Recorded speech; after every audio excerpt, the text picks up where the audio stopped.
Who you elect this November will decide whether or not to move forward with a tax on home heating fuels that could reach as high as $4 per gallon. Perhaps the biggest advocate for this home heat tax policy has been VPIRG. Here's what their lead lobbyist had to say. That the Affordable Heat Act has passed the House. Ben and Julie Welsh of VPIRG.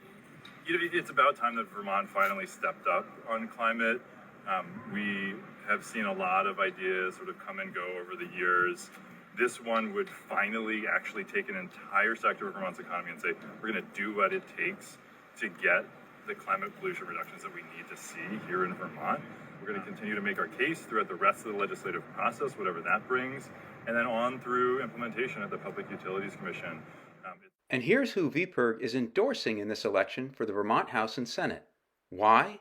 Because VPIRG knows that if these people win in November, the home heat carbon tax they have been fighting for so long will go forward. Pictured here are the candidates who have demonstrated that they will put the special interests before your interests, who will vote to make it harder for folks like you to afford to stay warm in winter, who will vote to take more of your money and transfer it to their political cronies. And yes, they are all Democrats and progressives. But you get the final say.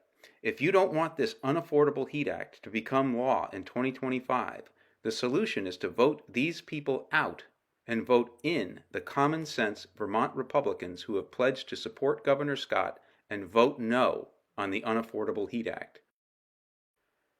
Your vote matters. Your vote is critical. For an affordable Vermont, vote Vermont Republican this November 5th.